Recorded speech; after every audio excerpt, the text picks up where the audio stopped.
Are we rolling? You're rolling and you're host. Okay. See that? Did you accept that, the host? Okay, great. As long as I behave, is that right? As usual, yes. I'm going to jump off, but Okay. great meeting. Thank you so much. All right. Thank you. See you later. See you later. Bye-bye. All right, everybody. So, I believe, well, I spoke to Kelly. I know I haven't received any indication that anyone's not going to be here tonight. So with that, I'm going to go ahead and call this meeting to order at 6:31 p.m. Okay. We currently have Chris, let me, oh, hold on. Here's Kelly. Excellent. Oh, Kelly, I'm going to bring Kelly in as panelist. Sorry, Kelly, I didn't see you there. I was just wondering where you were. Hi. Hey, Kelly. Hey, Kelly. Excellent. Let me call the meeting to order at 6:32 p.m. now that we have Kelly here. And we have one member of the public, call in phone number 818 ending in 452. So that's good. And let me call roll. Sean Besharati. Here. Jonathan Gregory. Here. Kelly Cole. Here. And Ren Blight is not here, although I don't know that he's not coming. So if he shows up, we will add him. All right. So quorum has been achieved. Thank you very much. Motion to review and approve minutes. The motion is to approve the GTLNC January 3rd, 2023 Governmental Affairs Committee minutes. May I have a first? Sean. Thank you. Second? Jonathan. Thank you so much. Any comments on the minutes? I have a comment. All right. Yes, sir. If you could just tell me what it means, I'll just read the sentence to you. And I just don't understand what it means, but I would like to. Which item and which sentence? It has to do with the kiosks. Okay. And I'll read it to you. Oh boy. 1 second. Okay. It's the last sentence in the kiosk, and it's Kelly's. You're recounting what Kelly said. Kelly suggests GTLNC should earmark kiosk usage for our neighborhood if passed. That's it. What does that mean? Well, Kelly was saying that she liked the idea of the kiosks, and if the kiosks become a reality, that we should earmark some of the advertising on the kiosks for neighborhood council purposes. In other words, I assume Kelly meant run for office or yeah, it's sort of like, we have that mandate to have public postings with, say, paper in the bulletin board. Yeah, public service announcements and stuff like that. So it'd be a digital version of a bulletin board. Okay, thank you. Is that clear? Yep. Good. Any other comments? All right, let's vote to approve. Sean? Yes. Kelly? Yes. Jonathan? Yes. Tess, yes. Ren is absent, and that is exciting. It passes 4-0-0. Thank you very much. I'm just taking notes. Oh, there she is. I haven't seen. We're doing this. Okay. All right. So I'm the note taker. All right. So public comment on non-agenda items within our jurisdiction. Do we have any public comment? We have only one member of the public. Would you like to comment, Mr. Telephone number 818-452? Going once, going twice. Oh, Kelly, it's so nice to see you. All right. No public comment. Moving right along to committee member news and announcements. Anything to bring forward? I would like to mention something that's been going on. Can I have a moment? It won't be very time consuming at all, but I think it's quite fascinating. And it has to do with government. I like going to these 99-cent stores these kind of stores that have supposedly marked down merchandise or whatever. Mhm. I've been going for years just to buy certain things, and something has changed significantly in them, in that it's really hard to know what anything costs now. So a few times I was in the stores, and there's lots of minority people who shop there, and they're extremely respectful and culturally developed, and they don't ever want to insult anybody at the cash register. And I saw that they were being taken advantage of by misunderstandings and prices. So I started keeping track on what was going on, because I felt like it was a scam going on that was directed at people who culturally are prone not to challenge authority. Or English second language types? Yeah. Okay.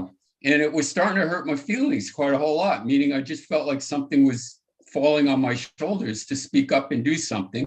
So I confronted in 2 different stores managers, and actually was asked to leave the store by one manager. And I really was polite, but it was hard to be polite when I was being abused, because I got 3 prices for the same item, and none of which was the price being rung up in the cash register. Okay. Anyway, so I wrote a letter to City Hall, and I actually got back a letter from, this is out in the desert, and I got back a letter from the mayor, and I got back a letter from the city manager, and they encouraged me to write to the city attorney. To write to the state attorney general. And I did. Bonta, okay. Exactly. And I got a letter back from him, Mr. Bonta, okay? And he told me that my complaint was already forwarded to the corporate headquarters. Mhm.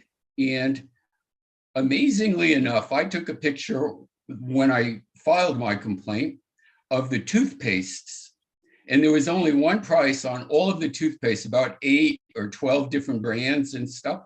Only one price was there, and it was $1.29, and I was charged $3.99 or $2.99. And I went back there, and all the things were priced. Now, it doesn't mean the whole store is being priced correctly, but what I did, I took the time to read the law before I wrote the letter to Mr. Bonta. And things have to be conspicuously priced, and a certain percentage of the merchandise has to be properly priced. And I just felt not all, a certain percentage, not all of it? It depends on what kind of store it is. It's one of those things in government where it's beyond my grasp to understand all the details. But the reason I bring it up to you is if you see stuff like this going on around you, I think it falls on all of us to speak up and try to do something, because these are the working class people. They're working hard, wearing clothes that are showing that they've worked all day long, dragging their feet to get some food, and being taken advantage of. And it just caused me to really say, this is not the kind of country I want to live in. And I don't want to make this a comfort scene for these stores to do that. They are obligated to price their merchandise. And if you see things that are funky at a level, I think you should just encourage people everywhere to do the right thing no matter where you go. And it didn't take me a long time. You know, you got a cell phone, you can take pictures of anything you see in a store, and I did. Jonathan, Anyways, I just mentioned it. That's encouraging that you got a response from the Attorney General. I would follow up on that, and I mean that's good. That's I got good. a response. Oh, go ahead. I'm sorry. Me too. I'm sorry. Within 3 days, I got a response. You got a response from everyone you wrote to, which was very encouraging. Isn't that something? That's amazing. Yeah, I love that. I think people are really passionate about the working class being ripped off. Mhm. And that's what I feel is going on in our own community at a certain sense of the public space. It's people are being ripped off, and it's right in front. We're being asked to be a silent audience to it. And I just think it's incomprehensible for me to do that when I see how hard these people are working. It's obvious by their presentation, their clothing. Mhm. You know, some are covered in paint and shopping for their meal with their kids and so forth. So anyways, I thought I would mention this to you, that government is working. I went back there, and there's a significant change in pricing. It isn't up to up to my expectations yet. But these are two different stores. And like I said, I was harassed in one of them, told to hit the door. And I never went back there again because it's not my nature. Anyways, I just wanted to share it. That's it. That's really great, Jonathan. I'm glad that you did that. I just get a huge, it's so horrible to see this happen. But it's good to speak up. But let us know what the Attorney General ends up doing. So well, they won't disclose anything to me. Okay. But I know that their procedure is, they wrote me that hopefully my complaint will compel a reaction from the corporate. It clearly did so far. I know they'll move forward on an investigation if they get multiple complaints. That's not my point. My point is just to fix the problem. I don't really want to cause anybody a problem. But everything we see nowadays somehow gets relegated to COVID. Everything is COVID. So now we don't see prices on anything and it's COVID, or it's the wrong price, it's COVID. And it just gets to be a little bit too much already. It's like we have to put our feet down. Well, our feet down, both of them. Yes. Well, thank you, Jonathan. Any other committee member news and announcements? All right. I am going to, as part of the budget advocates, meet with Mayor Karen Bass in person next week. We've been able to organize a meeting on behalf of the budget advocates, so that should be interesting. And I think other items I will put under new business. So moving right along, our guest speaker, Jason Maruka, emailed me this afternoon. He had a personal conflict come up, so we're moving him to March 7th. 1 month. Yes. And would anyone like to enlarge upon the scope of this discussion for when I agendize it again next month? Discussion of LA County mental health initiatives and how these affect our district. I think that's, plenty. Anything That's you'd more like to than add? enough. Yeah, more than enough. Kelly, anything you'd like to add? No, I don't think so. Okay. So we'll just move. Tess, can I just, before, because we're in the committee right now, I just would like to tell the other board members, for me, I really tried hard to read about this stuff, and I usually prepare. I just feel like I'm a fish out of water in all of this. It's really over my head in a sense. What I am connected to is what the stakeholders are telling me, meaning, I just want to share this with the other board members so that you can tell me what you think. I don't understand all of the things about psychiatric treatments and all of that, and really the language and the process. And I mean, other than an ordinary lay person, but the stakeholders tell me that they see the people on the streets. They'll use words like mentally disturbed, crazy, or addicted, or all of the type of terms that mean people need some form of medical care and not housing. I mean, you look at this and the stakeholders are telling me that what they see doesn't need a house, it needs treatment.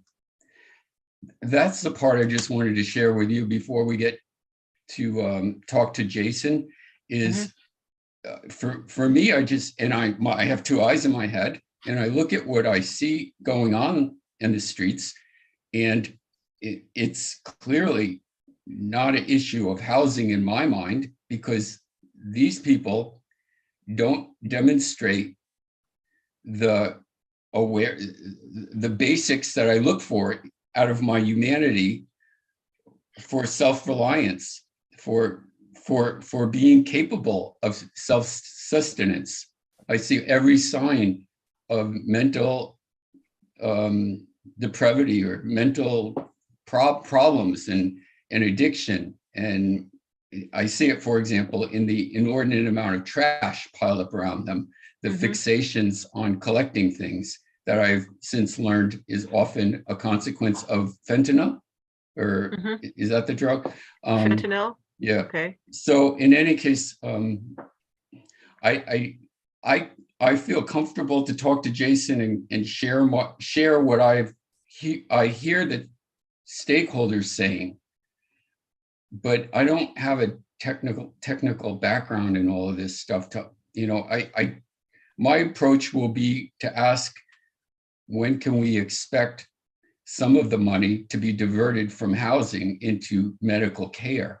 Because it looks like a lie from my corner of the universe that people are saying this is about housing. I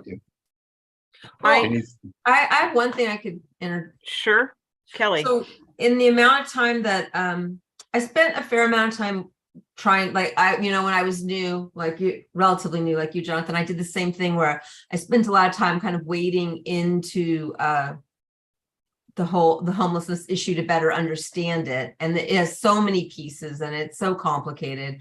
But one of the things that I came to understand, which I believe to be true, is that housing relates to the mental illness in the sense that if there's not enough beds or enough places to offer people shelter, whether it's treatment shelter or just bridge housing before they get into something more permanent, if they're mentally ill or not, it's like they still have to have, you can't really treat the mentally ill people on the street. You have to be able to treat them when they're housed in one way or another. So it is a housing issue because there's no place to put them.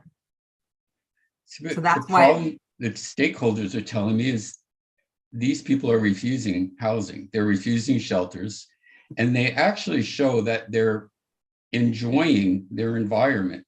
They're playing all day long. They have camaraderie.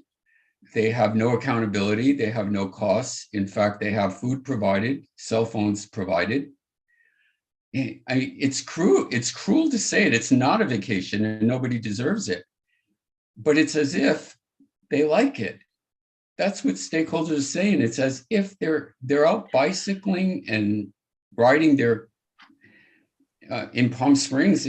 They've got their recreational equipment outside their tents. It's turning into almost like a middle-class tent city out here. Yeah. So, I mean, it's just hard to have a dialogue with anybody about it anymore, because it feels like we're all being pushed into this corral to say we need to build studio apartments or some kind of affordable apartments.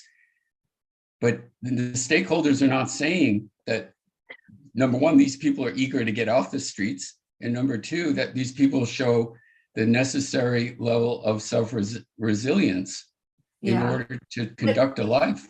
Well, I do think there's a small percentage, not a huge percentage, but a small percentage that are doing it as a lifestyle by choice. That isn't most. Some have become habituated to it and made it work.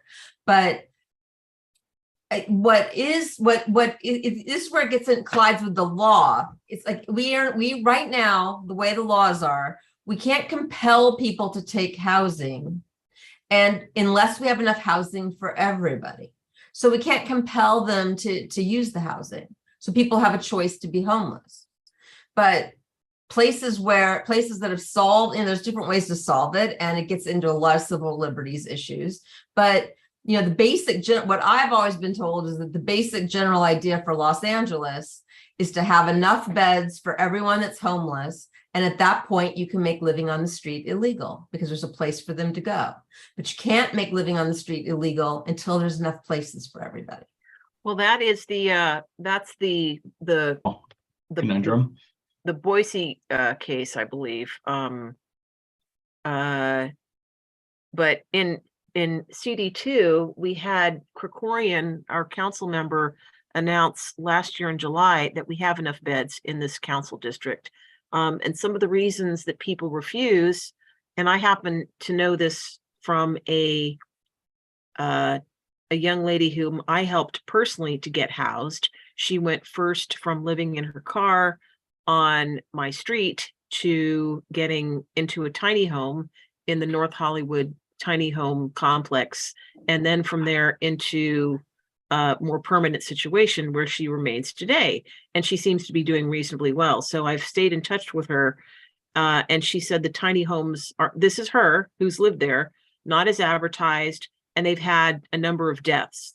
I think the number was 7 deaths since I spoke to her last. So I am actually interested in getting details from her on that. And this is cited as, you know, firsthand from her, one reason why people are uncomfortable with tiny homes, and they're not, people don't feel safe there. And this is not the first time that that has been brought up as a reason for refusing shelter. There was an interesting article in the LA Weekly probably 4 or 5 years ago on this very thing, that shelters were felt to be dangerous. Women especially felt vulnerable. They might get robbed or beaten up, etc. Now that's an older article, but that is frequently a reason cited for not wanting to go indoors. So I think it's an important discussion to have.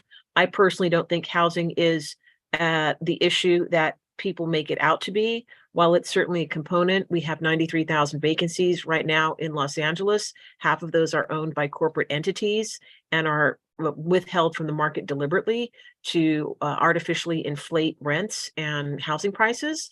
And so we have the housing, we have the shelter, it's being taken off the market. So that is something that needs to be addressed, in my opinion, more fundamentally than just about anything else before we build ourselves into oblivion. But this is if I could interject for one second, just about that. There's a fascinating, I can send it to you guys. I have to look it up. I believe it wouldn't have been the Wall Street Journal. I believe it was the New York Times did a piece this weekend where they were talking about these companies that have algorithms they've created to tell landlords exactly how many units to keep off the market. That is a real page to get to their goals. Yeah. That is a real page class action lawsuit currently in the works, which I've read about. That is a very, very interesting case. That is precisely what they're doing. And I believe that company manages over 19 million units worldwide. So it's pretty huge.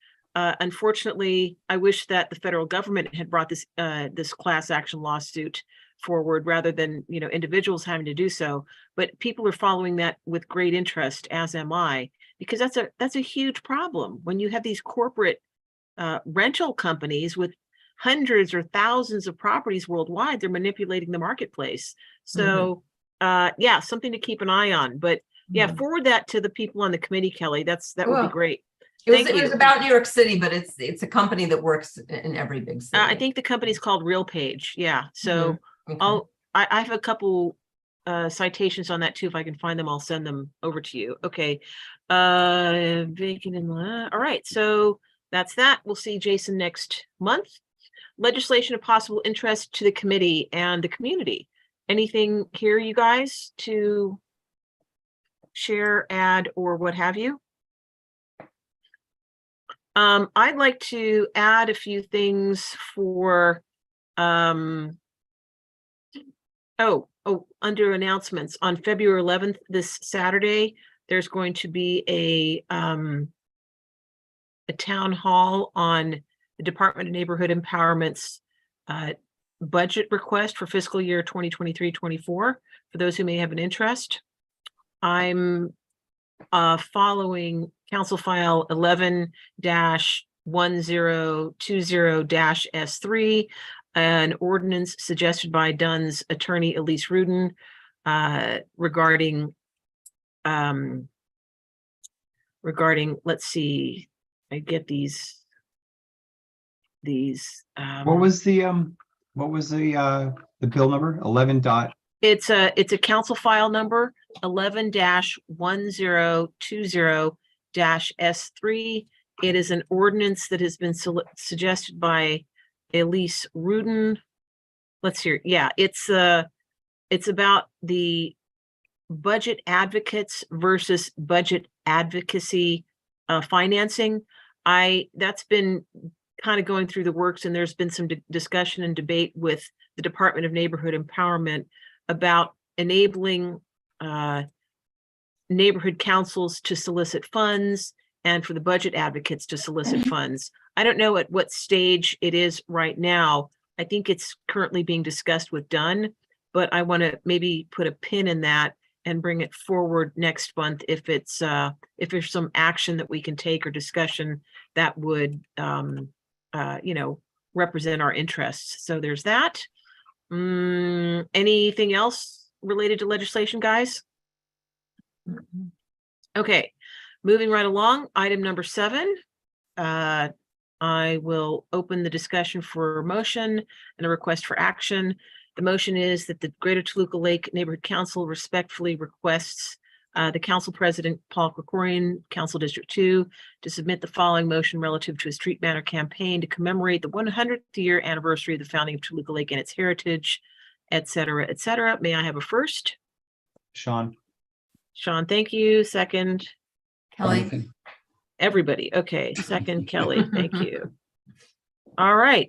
So this was brought forward, suggested, I think, in response to discussion and funding of $5,000 that was awarded.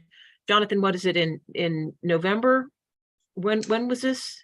It would have been November or January. I think January. No, I can't remember. I think it was in November. Okay. I want to say it was in November. Yeah, Okay. we didn't. I don't think it came up last time, and so Oh, this that's right. was. You're right. And Jonathan, can you just give? Sean was there, obviously. Can you just give Kelly the background on the banner situation as you understand it, and the $5,000 that we voted on last year? It was a motion. The motion basically had 3 points, as I recall. It's a motion to celebrate, a form of expression to celebrate the 100-year anniversary of Toluca Lake. The three covered points are: number one, that the council agreed to fund it with $5,000. Number two, that it was geographic from along Riverside Drive from Camarillo to Clybourne, I believe, to the eastern part of Riverside Drive. And the third, there was one other, I guess that was it, that it was street banners, okay? And that it was, I don't think it's in the motion, but the discussion involved them being there for a year. That's really very skeletal. We voted on it with very little. I think it's a fantastic project. I was very supportive of it.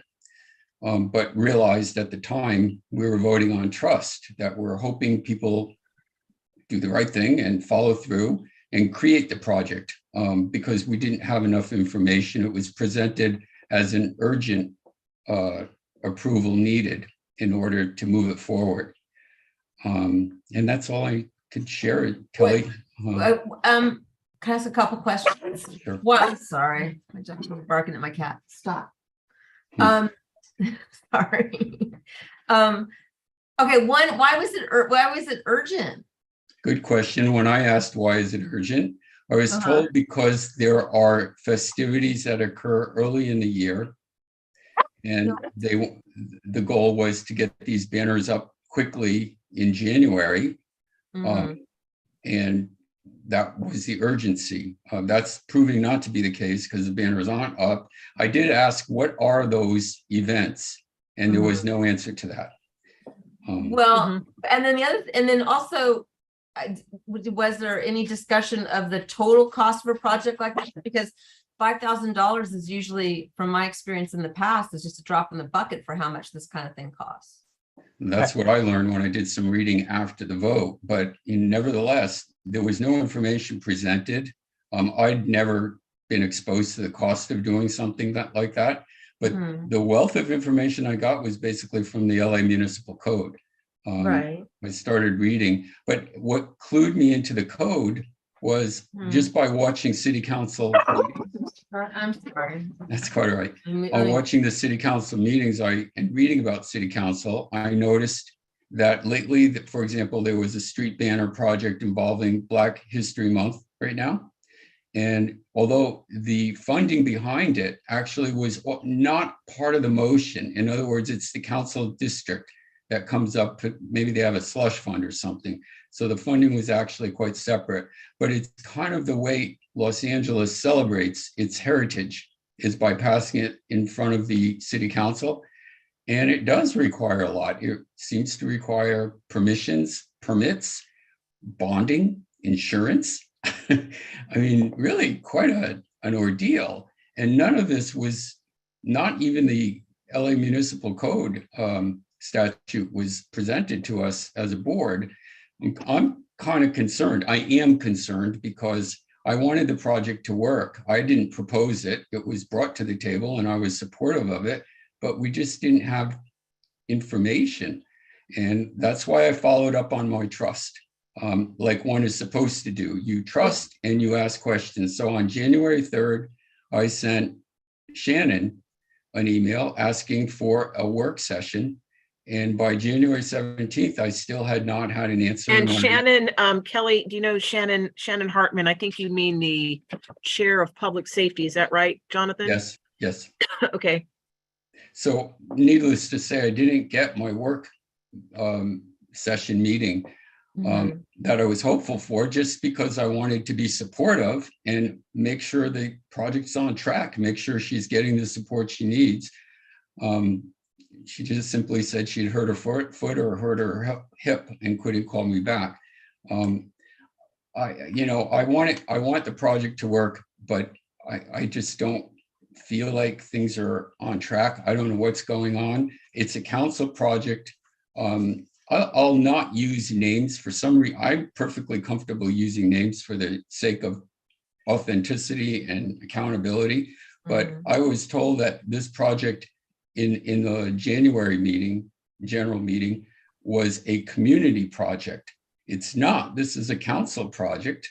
There is no community. Evidently, someone thought they could just go out and create a committee and make whatever choices they want to make. If it doesn't fall within the motion, I believe they got to come back to the council and ask for permissions. I mean, I was hoping for more community involvement. Well, I can just tell you, like, the institutional memory that I have, and you have 10 years of this, is that I love the banner project. I love the banners. I think the banners are great. Whenever I go to any other community that has them, I'm really excited. I think the 100th anniversary of our neighborhood is a great time to have banners. But typically something like this would be at least one committee would decide to spearhead it. That committee would try to get their own members and other people on the board to help. The expense has always been, I was never able to do it as chair of outreach. I mean, 8 years of chair of outreach and I wasn't able to do it because I could never get enough money for it. So I love it, but it's extremely expensive. It's extremely complicated. You have to have a lot of support across the board. And I am surprised that, I'm very surprised that the board voted to approve money when there was really no details behind it. Historically, a motion that has a big price attached to it doesn't typically, I mean, 5,000 is not inconsequential for our yearly budget. Typically something like that would never get voted on without all the details of where the money was going. I mean, there's even a form, like, who's doing it, who it's partnered with, where the money, how the money's being spent. Like, there's even a form we have for that. So there wasn't any of that?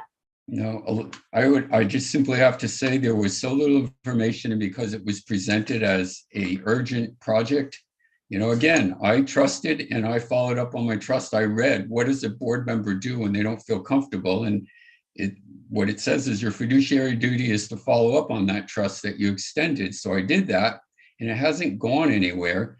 I feel maybe it's possible to make this work still, but as I read the LA Municipal Code, I thought exactly what you just said, Kelly, that this sounds phenomenally expensive. It is expensive. $5,000 in today's world, especially when you're talking about a city, contractors and stuff, and you got to pay to take them down. Yep, you got to put them up, take them down, the whole thing. Yeah. And, I don't know what they were presenting. I don't know. I mean, I don't know what they were thinking. What committee did it come out of?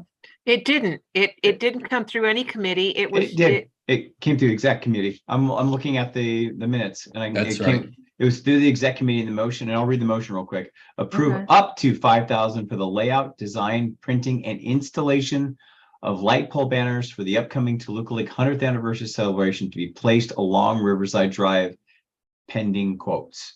And that was the full sum of it. So this, okay, so this was Sean, presented Sean, at, hold on. Did we modify it? Jonathan, just a minute, clarification. Sean, this came out of the executive committee? Correct.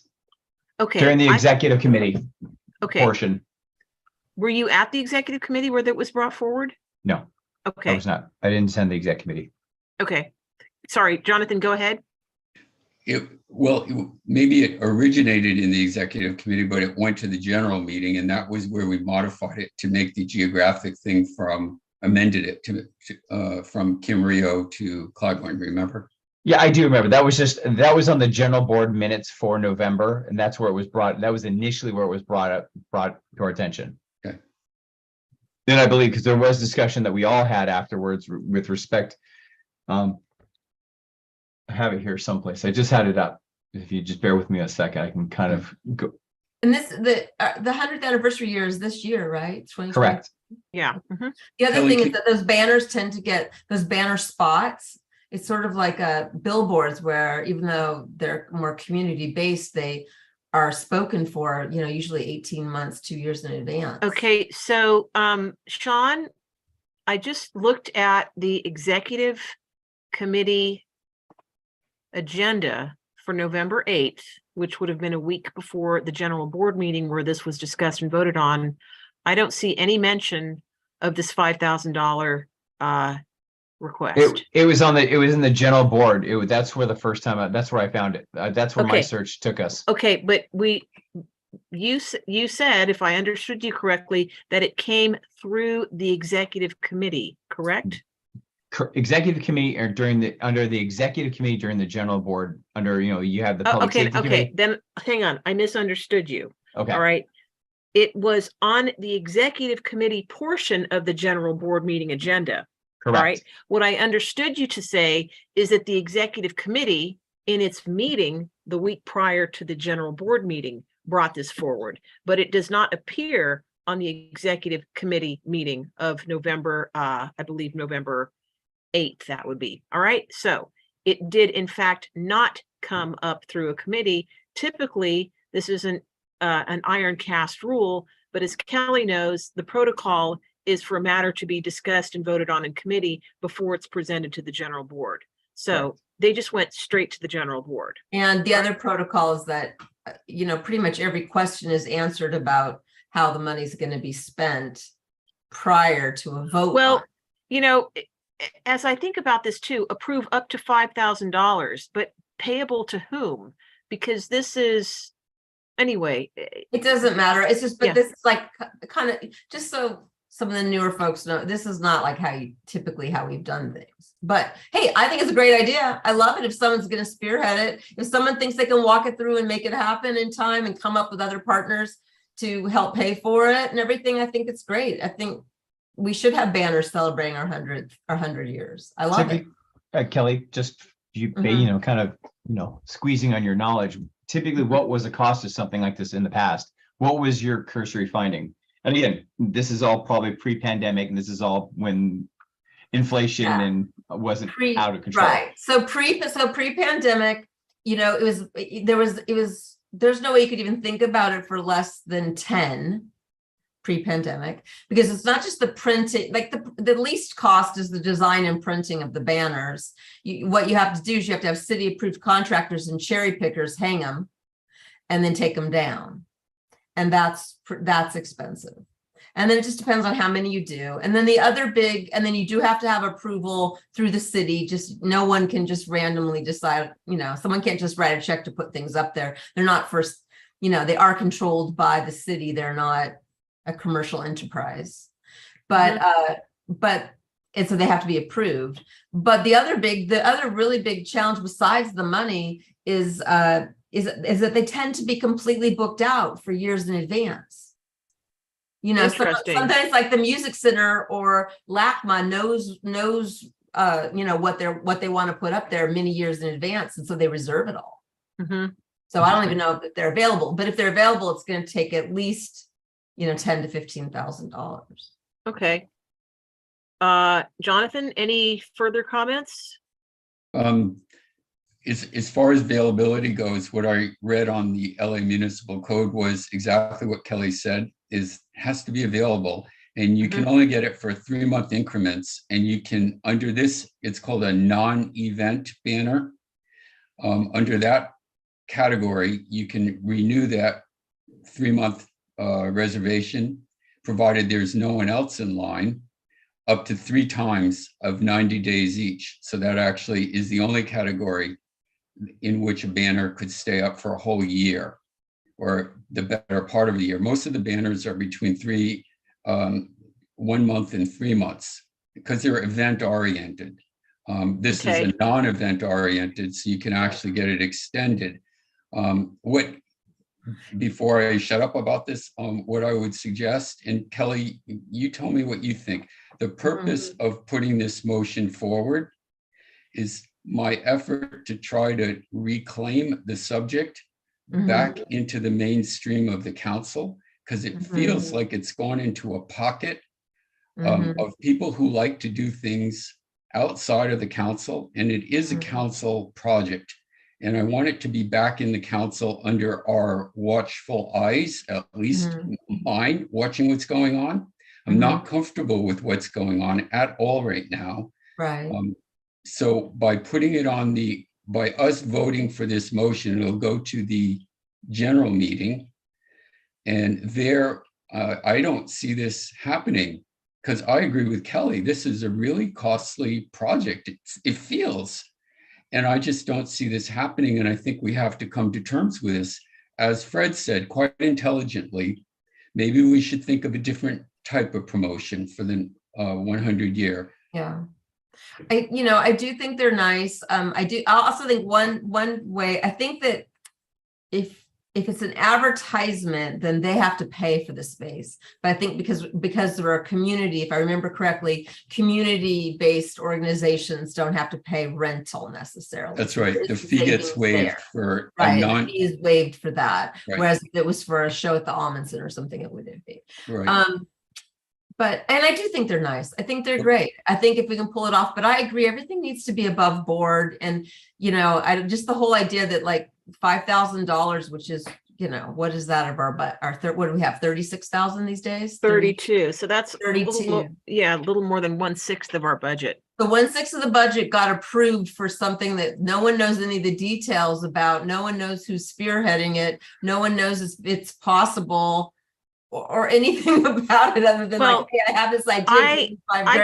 I got an email. I got an email. Let's see here. About the TL100 banner sponsorship. All right. And I don't know if I was part of a mass email or if it was directed only to me, because it says West Toluca community leaders. All right. Good afternoon. Celebrating Toluca Lake's 100th anniversary is a once-in-a-lifetime milestone. I'll read it. It's very short. Banners marking this momentous occasion will line Riverside Drive throughout the year. Sponsorship is now available to those businesses and families who wish to purchase a banner. The dual banner will display the sponsor's name and will be installed with a target date of April 1st. These banners will be up approximately 1 year if available. Attached is the map for the area of sponsorship. Please reach out to our team ASAP for pricing as the banners are being secured rapidly. Thank you to GTLNC and the City of LA for championing this project. And then this comes from Robin Allen, signed TL100. So maybe that's a committee or a group that has been formed. I haven't responded yet. Because what I have is a map with possible banners, but there's just a lot of questions. So was that talked about that there was going to be, it wasn't going to come from the neighborhood council, that there was a separate entity that Robin, who's vice president, is involved with, that's a separate there wasn't a whole lot clear at entity the board meeting. That's called TL100. That wasn't brought up at the board meeting, was it, Jonathan? I don't think so. No. Not that I remember. Okay. There's a lot of rules about that too, like who we can partner with and stuff. Is that like a beautification partner thing? It doesn't appear to be. I'm 100% certain that there was no discussion about any other organization being involved. I don't understand what's going on. I just think this is, the word to me is crazy. Mhm. I mean, it's just so outside of what I understand to be a governmental organization, where it doesn't make any sense. Robin is the one who takes over the conversation when the meetings are being conducted and appears to be in charge, but there's never, as Kelly said, who is in charge? There's not been a fundamental statement as to who is overseeing this. I asked who this committee is. I said, I'd like to know that this is a community-wide committee. And I said, may we have the names of these people? And that wasn't at all received well. So it's, but that's like a very fair question to say, like, who are we partnering with on this project that we're giving 1/6 of our budget to? yes. And the answer was you can't know, and you're annoying for asking. And what I don't know is this letter that Tess just read, we don't know who it went to. And we don't know if other letters like it went to other parts of the community. It's just, Well, I didn't buy into this. This is not what I voted for at all. I mean, I didn't hear about any of this stuff, and it just feels like it's not. I mean, during while I was asking questions, one of the board members shouted out, do you think we're a bunch of dummies? Sorry, I didn't mean to laugh, but I do remember that. I mean, I remember that because I remember that you can't measure stupidity, but you can measure intelligence. So I wouldn't have been able to answer the question. So anyways, Kelly, any ideas from you? Like how do we reel this back in? I mean, I'd like it to work, but it's a lot of money and I don't know where the money's coming from. Well, we don't know that the check has been cut yet, has it? It hasn't. No. Okay. Because, I mean, how could a check be cut? Because we have no clear vendor. We don't have any information. I mean, that makes sense, right? No, that's true, but I can imagine it like in this vein of how it's going. I can imagine it being cut to this TL100 group as part of their seed money. There's no I just looked up, searched about 4 different ways, and there's no TL100 to look like 100 committee. Nothing like that comes up. Well, I'll bet you anything it's an offshoot of Beautification Partners, though. because scraping our budget for large chunks of change at a time is a Beautification Partners MO. Again, love the project, and I just don't see why why it can't be transparent. Yeah, and Robin's got to be, I should say, the vice president of the board needs to be careful of an appearance of impropriety, which, as we all know from our ethics training, is the same thing as as impropriety. Yeah. Of it. So if you're heading up a committee that's not bound by the rules of public service, and you're also an elected public servant, you gotta stick with, you've got to use the ethics rules in place for the neighborhood council, which means full disclosure and no conflicts of interest. Yep. Right. You think we should move forward in this motion? Is it a good idea to put this on the motion for the general meeting? Because there's a risk that it won't be in the general meeting.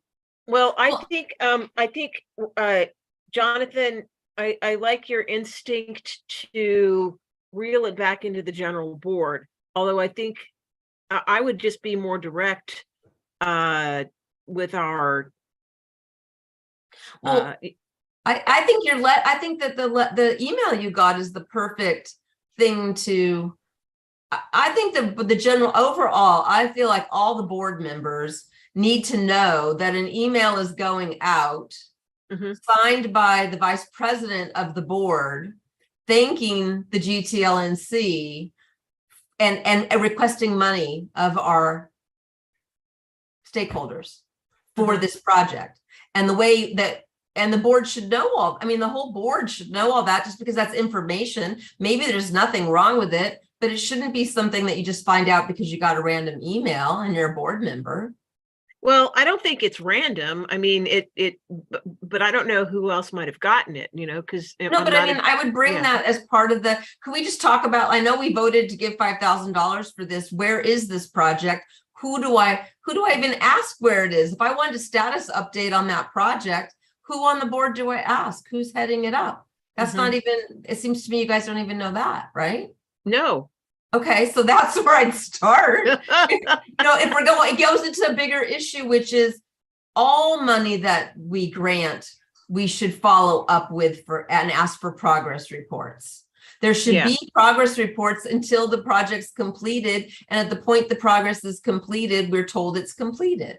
And if it isn't completed at a certain time, by a certain time frame, the money should be clawed back. The money should automatically have to come back. I am. Or the option to bring it back is there. I was thinking about this earlier. I was reviewing the NPG forms. Okay, now this was not put forward as an NPG, but the NPG concept applies here. It wasn't an NPG? No, it wasn't. So this was just money that we were gonna spend. Yeah. Approve $5,000, and it not even a payee, not even to whom. Okay, so there's language in our NPG forms, which when signed, there's a declaration and signature. I hereby affirm, et cetera, et cetera, et cetera. That I meet the criteria, blah blah, and I further affirm that if the grant received is not used in accordance with the terms of the applications, said funds shall be returned immediately to the neighborhood council. Now, there's no definition of immediately. And so what I thought I would do is research this and look at, go to the administrator of the funds. I don't know if that would be someone at Dunn or the city clerk's office, and see if there are any further details available in either ordinance, regulations, policy guidelines, or something like that, probably at the staff level, and to see, how these disbursements are handled, if there's some sort of policy that, that guides these, and as I was scrolling through some of our past meeting minutes and agendas, I was noticing, how much money we've distributed, and then we hear nothing after, after the check is cut. And that is a requirement, but it's not enforced. So I'd like to see how our money is being spent. And if it's not being spent on the project to which it was awarded, exactly, we should get it back. So thoughts on that? Well, I think that I do think that our NPG form should say that we want some sort of, quarterly update on the projects that we have funded, and we want to know when it's complete, and we want an update. It could be short, it could be a couple paragraph.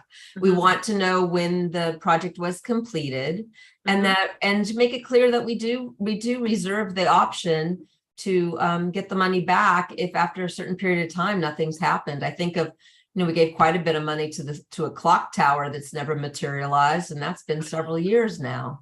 It's on the verge. Yeah, it's on the verge. Jonathan's second favorite topic. This has been another project that I just have to keep raising over and over again. Otherwise, they stop talking about it. But, Kelly, I did want to say, a lot of the like you say, well, don't you even know who's spearheading this project, meaning the street banners? It's not for a lack of questioning. It's that the questions I was confronted with, I think I'd use the word hostility, or the word that came up twice was, there's nothing nefarious going on. Meaning the mere fact that I dare to pose these questions means that my mind's in the gutter about other people's conduct. And that isn't at all what was going on. It's just like, I wanted to have a clear business-like understanding of what was being proposed, and I couldn't get to it. And at the time I thought, well, I'll trust along with everyone else. That is not proving to be a very feel-good move on my part. So now I'm at the place where I just want to do the right thing and say, I'd like to have a clear understanding of what's going on. But it right away, it gets there, the response is very personal, as if there's a personal attack going on, which there isn't. I just want to know what's going on about the street banners. Right. And they take it very personally, very defensively. So it's hard to talk about it. The reason I think I'd like to see this motion move forward is if for some reason this banner project succeeds, which I don't have a feeling that it will, but if I'm with Kelly, I like it. I really like the project. Folks, If somehow hold on. this, I have a Ren Blight calling. You want to stand by for a second? let me just Oh, finish. you know what? Actually, maybe this is him. Ren, are you in the meeting? Yeah, I've been watching. Oh. I don't know. I've Oh, here you are. Okay, you know what? I didn't notice you come in. You should have raised your hand or something. Can I you? did. Oh, But I anyway. apologize. Here's Ren Blight, everybody, ladies and gentlemen. Okay, Ren Blight has joined the meeting at 7:27 p.m. Ren, I'm so sorry I didn't see you. And how long have you been with us? Or have you heard the whole discussion? No, just the last about 15 minutes, 10, 15 Okay, minutes. all right. I want to begin. I want to really apologize for missing the meeting. I had something that came up that I couldn't not do with my son. Anyway, we took care of that, and now I'm here. Is everything okay, Ren?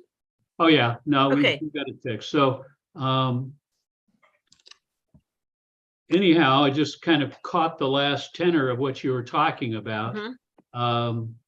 And I don't know that I, need or want to jump in and defend Beautification Partners or, what they've done in our community over the last period of time.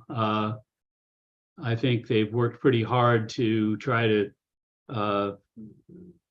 do a number of projects and a number of things on a number of levels for Toluca Lake, everything from getting the trash cans emptied and, some very prosaic things to some very large scale, long-term kinds of things. But And Ren, just to be clear, just for the their people, hostility to them is, that's fine. but Ren, wait, just to be clear for people who don't know, you're a board member of Beautification Partners, yes? That's right. Okay, And, just I didn't in hire an attorney. for transparency's sake. At the time that came up, Yeah. I was about to hire an attorney to fight the city attorney about they were very casual about, well, if you're a member of, this thing and that thing, and somebody thinks there might be a conflict, then you should recuse yourself. And that was a pretty simple-minded and inappropriate ruling. And I almost hired an attorney to fight it. And I'm sorry I didn't at the time, because it's come back to bite us in a number of ways. There is no conflict of interest. Nobody on Beautification Partners is getting any financial or personal gain out of being there. They're all committed to making Toluca Lake better. And they've gone after funding in all kinds of places to bring in money. One comment you had, by the way, about the clock, that was a Chamber of Commerce project before Beautification Partners. And the Chamber of Commerce came to the neighborhood council and asked for $5,000 to finish the $50,000 that they needed to buy the clock. So they went out and they got the $5,000. They bought the clock, which is what they told GTLNC they were going to do. But of course, they didn't. I won't go into it. They were sophisticated enough to set up the funding to actually get it through the city process to get a building permit to build it. And so they were sitting there with a clock and they put it into storage. And they came to Beautification Partners and said, can you help us actually get this thing put on the, on the street. And that's where the beautification partners stepped in and managed to go through all the process of getting the plans. And the city has been, in their typical fashion, very slow to approve all this stuff. It should have been a quick and easy approval, and it wasn't.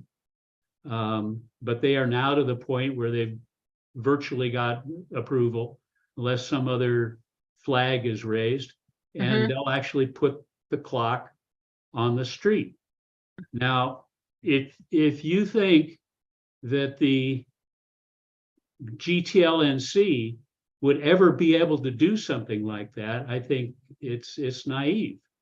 There's too much turnover in the people on the GTLNC. The funding is very limited and short term. And as you all have kind of indicated, you'd like to see the money spent during your term on the board. And a lot of projects, real long-term projects don't operate that way. So we could become, the GTLNC could actually just fund a lot, like things, a lot of neighborhood councils, they fund little short-term local events and activities and so forth. But they don't do anything long-term because there's no money to do that. For most neighborhood councils, they end up spending most of their money just running the shop, running the show. We have a little bit more than that because our running of the show is actually very cheap compared to most. And so, we have a little money, and, $5,000 or $10,000 when you're talking about major impact on a community is small change. So having a beautification partners, representing the groups is, it's rare. Let me put it that way. Not totally unprecedented, but it's pretty rare for a community to have a nonprofit that's trying to put together things for the community. And so, Brent, can I interrupt 1 second? I mean, let me go to the bottom. I'm really sorry that there are people on GTLNC that feel that there's some kind of hostility that needs to be, because somehow, the beautification partners and the GTLNC have different agendas.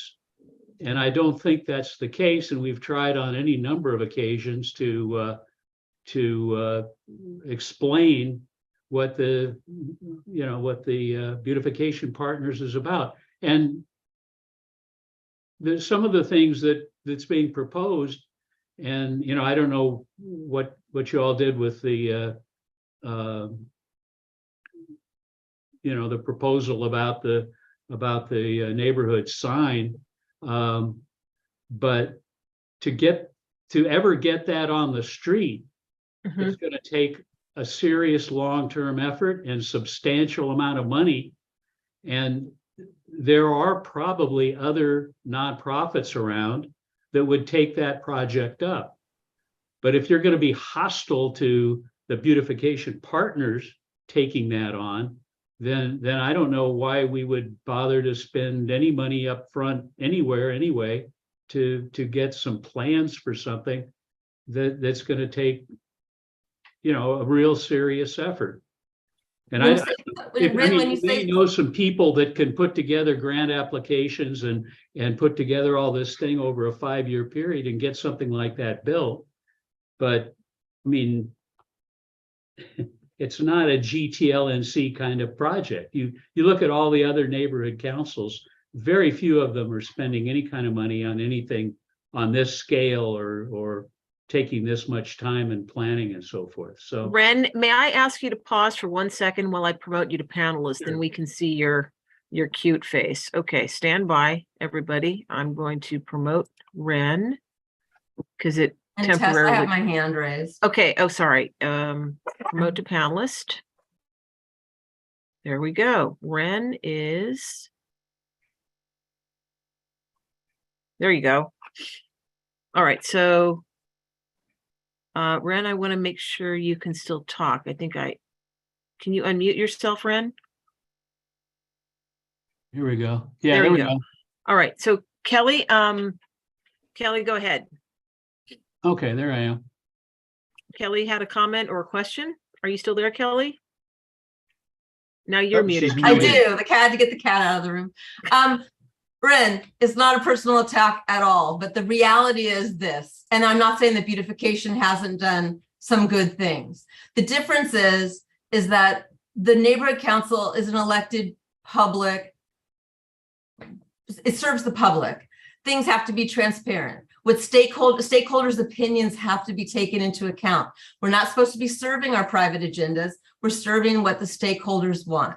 Beautification Partners is a closed organization of a group of like-minded people who are trying to do what they think are good works, but they don't owe anything to stakeholders. They decide that a clock tower is important, or decide with the chamber or whatever that a clock tower is worth having.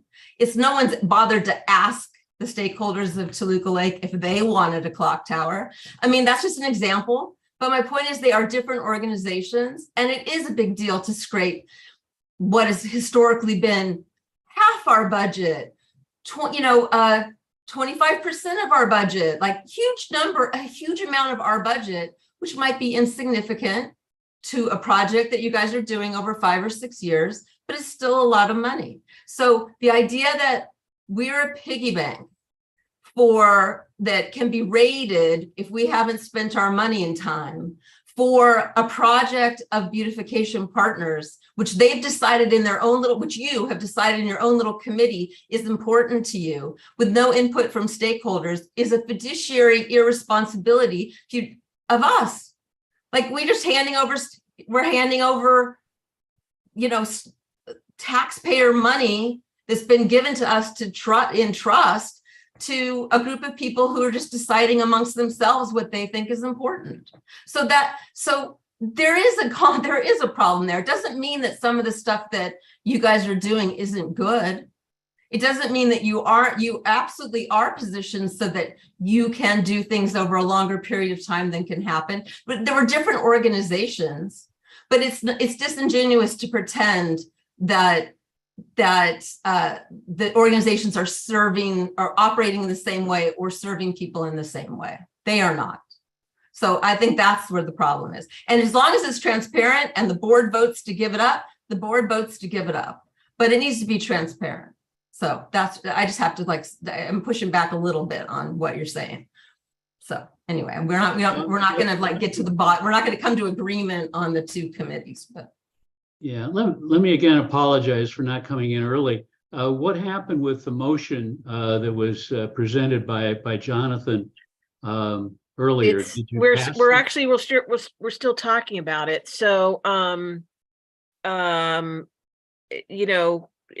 this also relates to transparency. Jonathan, do you want to summarize? Ren, we were talking about it in terms of a strategy moving forward. In a general sense, I'll just say I talked about my concern. I don't mean it in a negative way, but I mean it in a negative way that one shouldn't have concern about a project moving forward.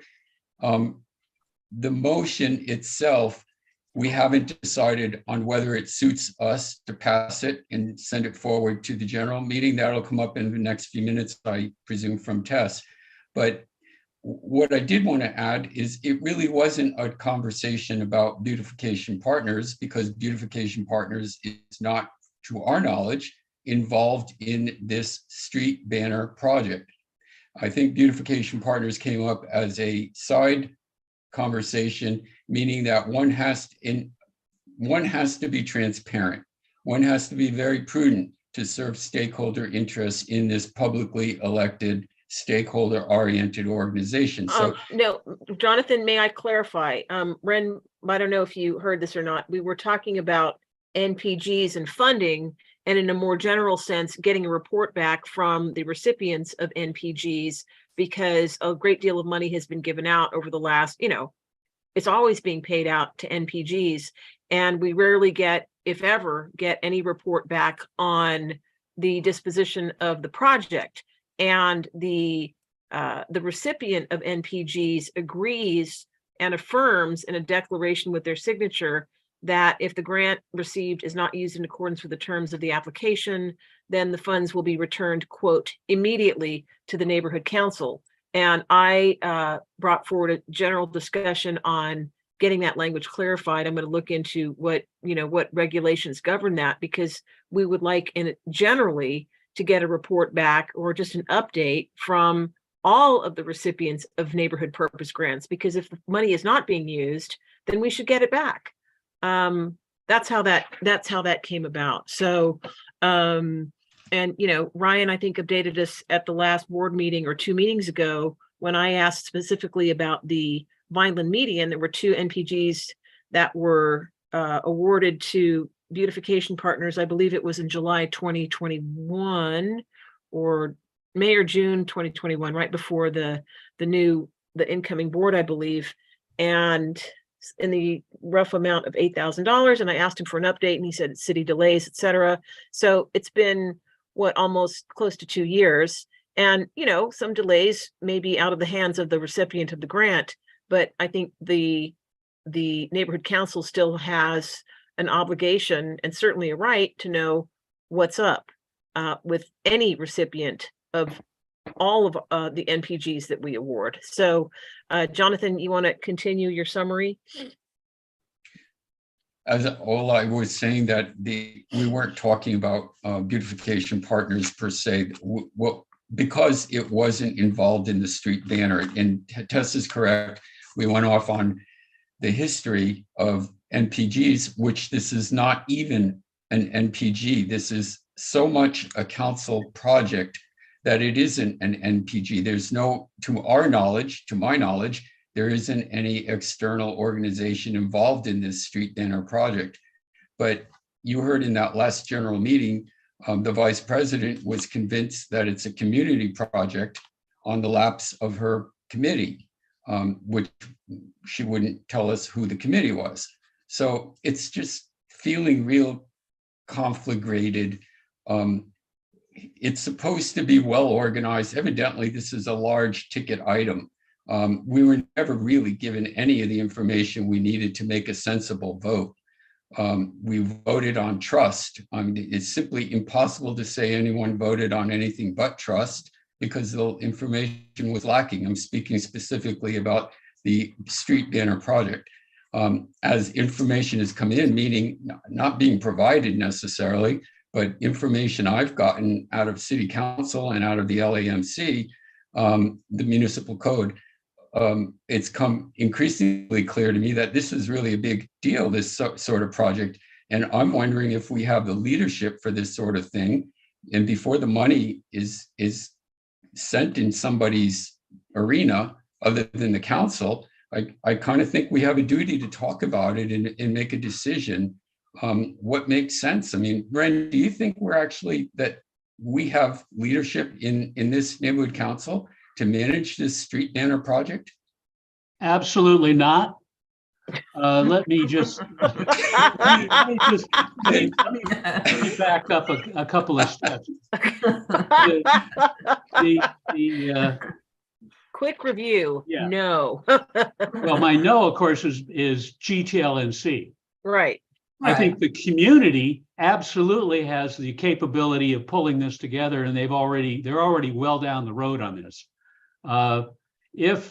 If we somehow stepped in and tried to be the organizer, the responsible party for this, and then we went out and tried to raise money for it, as has been raised, that money would then need to go into the city coffers. It'd have to go through the city, and 2 years from now, you might see that money come out. Now, the anniversary for Toluca Lake would have long been gone. So the $5,000 should not, and this whole project should absolutely not be a GTLNC project. So Ren, who's doing it? Quick, who's doing it? Yeah, Ren, Who is it? More, Kelly, more than who is doing it, what I'd like to ask Ren is, you were at the meeting, the general meeting. more than who was doing it now, it was presented as an independent project. There was no other presentation. There was no mention of anyone else being involved. So this is perhaps what's so confusing, and probably several of us at this meeting want this project to succeed. Maybe you can help us understand what wasn't disclosed to us.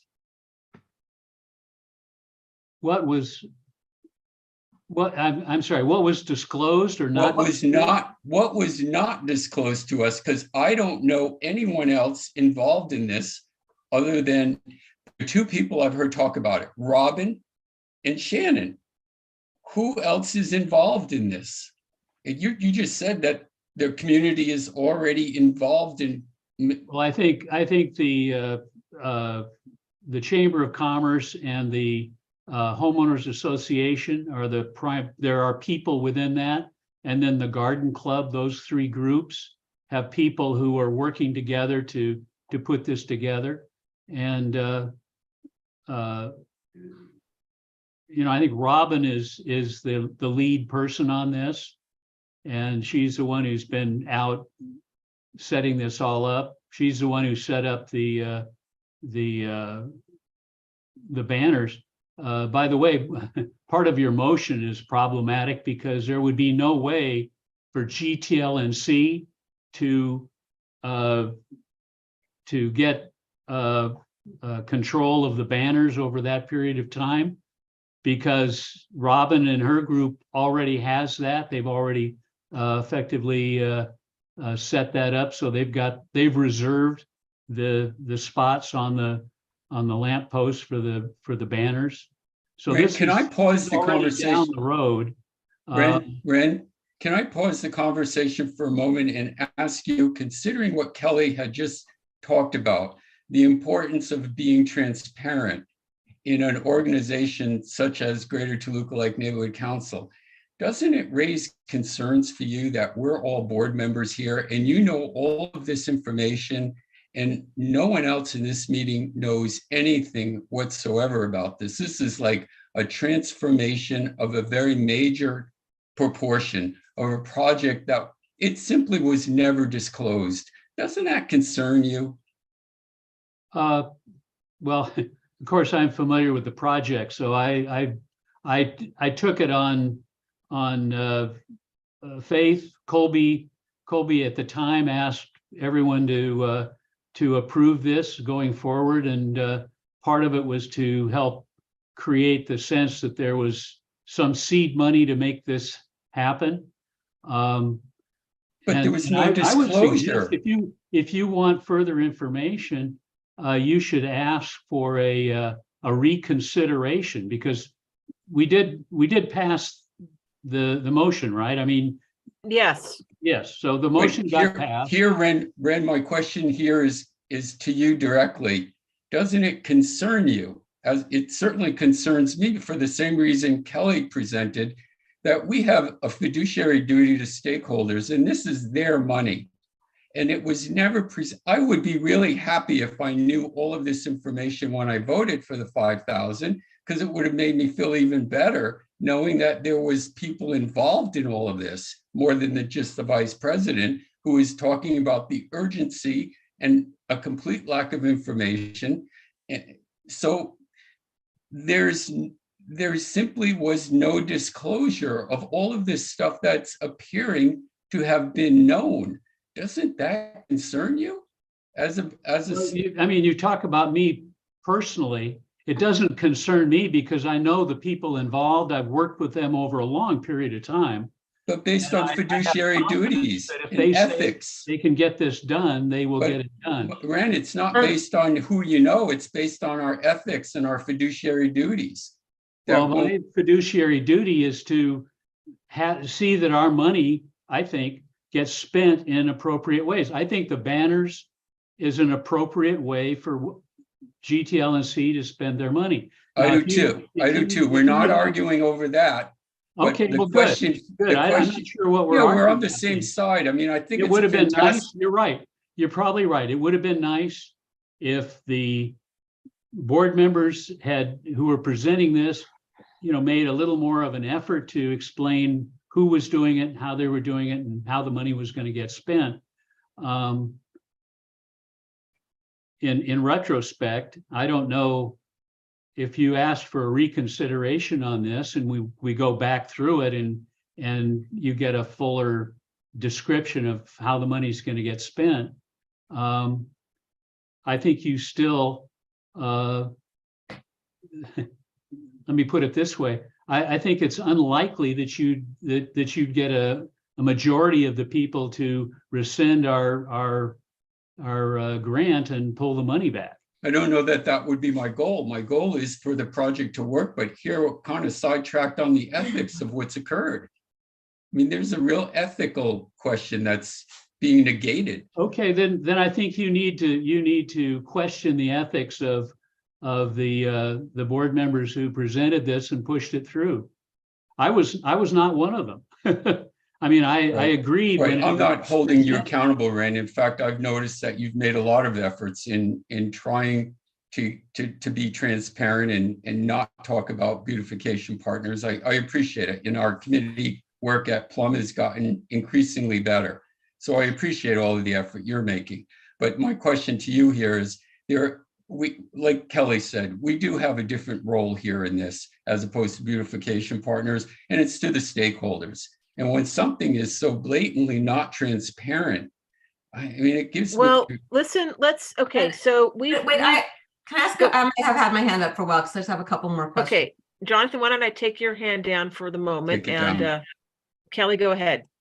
Yeah, just for point of clarification, so the HOA, the chamber, the garden club, and is beautification partners also one of the people and one of the entities involved in the banner project? Ren? I don't know at this point what their role is. But is that how you know about it? Because of work in beautification partners? I know about it primarily because I've talked to Robin about it. And does the group have a name? The group of all the neighborhood entities that are working on this? The banner, I've seen some emails at this point. I think it's the 100th anniversary banner committee. But I don't know if there's a formal name. I don't know if they have a formal name. Okay. And is there a reason that this group and their name and the people that are in the group were not like, is there a reason why that's not public knowledge? I think it was because the people who initially wanted to get the banners up realized that there was not much time to get out in front of this. So they raced around and made calls to people that they knew to try a critical mass. Mm-hmm. And at that point, then they reserved the banners. And at this point, the banners are reserved. I don't know if it's April 1st or March 1st. I think it's April 1st through the end of the year. Whether we can afford that whole length of time. There was some conversation.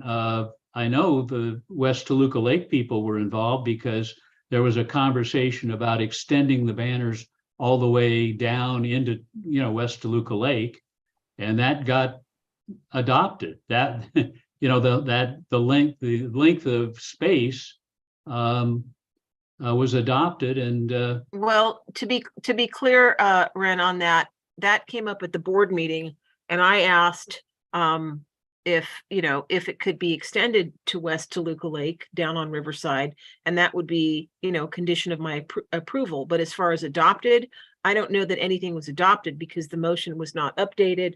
The motion is actually pretty basic. So, it is my hope, and I don't know if you came on before or after, but I read an email from Robin that was addressed to, let's see, it was addressed to West Toluca community leaders. I don't know if that was only to me or if there were other people who may have been blind copied. soliciting funds for this. So, you know, it's certainly possible, and I'm going to have to get some details from Robin on this, but whether or not West Toluca Lake contributes directly as an entity, which I will recommend that we do, the $5,000 that we approved, the neighborhood council approved, I did so with a clear understanding that, you know, this would include some banners on that portion of Riverside that it's in West Toluca Lake. So additional funding shouldn't be required. You know, it will be seen, I guess, as a, you know, as an extra. So Jonathan, is your hand, Kelly, Go ahead, did you Kelly. have a question? Well, I just was saying that, like, I think if we just loop back to like what we are discussing with this motion and Ren's point, and I want to be just incredibly clear that I think it's the banner project is fantastic. I know how huge of a project it is. It's expensive. It's hard to pull off. It does require a group of community organizations to make happen. I've seen that in the past because I've seen how hard it is to do. And I think it's a great thing to do for our anniversary. But just the fact that the council is sort of has been in the dark. Now, I would say the council shouldn't have voted these funds forward without knowing more answers to the questions. I don't think that was very responsible of the council to do that. I think you have to have more answers to the questions. And in the past, we've had to have more answers. But just from even a purely practical point of view, Ren, you point out accurately now, I think, that this motion is a moot point because this committee, this anonymous committee of you know, has moved forward on those items and has already reserved the dates. But if we'd been kept, but if the board had been kept in the loop and fully informed along the way, which is respectful and transparent and what a good partner does, then we wouldn't have been wasting any of this time on this. Right? It's just wasting all its volunteer time on top of everything else. It's just disrespectful. It's disrespectful. Well, when you say nobody knows about it, I think there's a wide range of people who are active in the community who know about it. People who are involved with, again, nobody on the board, nobody on this committee. You can't say nobody on the board, because a number of the people who are involved in this are on the board. So she means by vehicle of the board, meaning if you know about it, it's because you're participating in these other entities. Another way, correct. There was never any mention, and I attend all these meetings. Yeah, I mean, Ren, we didn't get these details at the board meeting, and they were quite, you know, there were questions. So.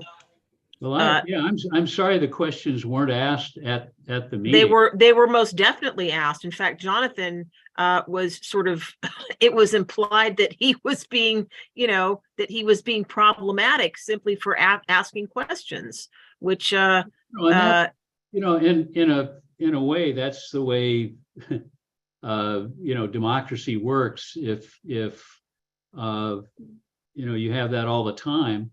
And there's no reason why we have to have a unanimous vote on something.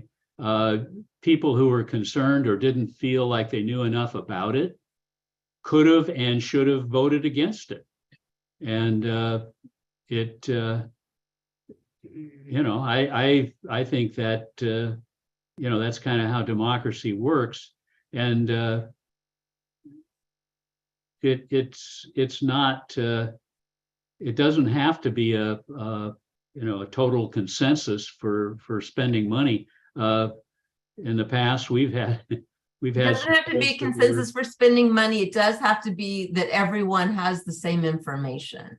That, you know, this board's gotten in trouble for that in the past, and I think what you're hearing is some of the new members don't want to put up with that anymore. Yeah, rightfully so. I think.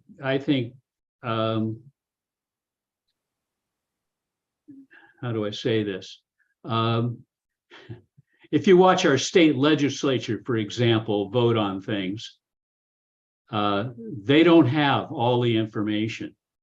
They typically, on most of what they vote on, they take it based on what other, you know, other people that they trust tell them. and they vote yes on things. Sometimes hundreds of millions of dollars get spent and they vote on it without any real understanding of what that goes on. And Ren, that's now, an I know that's huge. not the way it's supposed to work in an ideal setting, but that in fact is Well, that's a huge problem, but it's completely possible in this tiny environment of our little pond to ask a basic question: who is in charge of this committee, and to get an answer. That question was asked very clearly and an answer was not provided. So Jonathan, is your hand still up or down? It's up. Ren, Okay. for example, like you said, board members should get the information that they require, and if they don't want to vote for something, they shouldn't vote for it. I voted for this because it's a good project and I want it to succeed, and I agreed in my own head I would trust the vice president to her word. When in the subsequent meeting, I asked the vice president, in my effort to understand that it is in fact a community-wide project, because that's my concern, that it be community-wide, and the motion was amended, whether or not they actually wrote it, it was amended to go all the way down into Camarillo. I remember that. I asked, who is this committee? And you probably remember that the vice president declined the information. She wasn't willing to say who was on this committee. I started calling it the secret committee in my head. It's a secret committee because people don't get to know who it is. Anyways, there's a whole lot of information that I'm really appreciative for you. I think that you gave us this information because you are not participating in what seems to be a cover-up. But there was a deliberate effort not to share information because the questions were asked. And yet we're hearing now that there was a tremendous amount of information that they knew when they were after the $5,000 that was clearly suppressed. It wasn't that we didn't ask, it's that the questions, I remind you, one of the board members asked, what do I think we're a bunch of dummies? When I was asking questions, I was polite enough. And later I got a talking to that my questions were making people feel bad and that I was going to be held responsible for making them feel bad. This is really something. I mean, I want the project to succeed. Just because there's people problems doesn't mean the problem is in the project. But there are people problems here. This has to do with ethics, the very core of ethics. And that's something I come to the table with just a determination to stand up for. I'm not going to back down on ethics, but something went wrong here. Rain, and I'm just appreciative that you're here to talk about it, and you're disarming. You don't make me feel like you're part of whatever took place. And I appreciate that. That's what I want you to know. So, but I just hope we'll all work together to try to figure out exactly what occurred. And that does mean accountability. If people did things wrong, at minimum, you apologize. Things can move forward, but apologies are part of the process. Thank you. Let us try to bring this to a close or to a motion. What action do we propose for the general board meeting relative to this item? Do we, make a request for, specific information? Can we please be, can we please have discussion or understand who the committee is, what the, what the progress is, what's the budget, what's the goal, how much money is being raised? Even if this, well, Kelly, go ahead. I think that, just to cut to the chase, I think that Ren's suggestion of asking for a reconsideration of the vote is act on the motion. A reconsideration of the motion is actually really a great way to do it.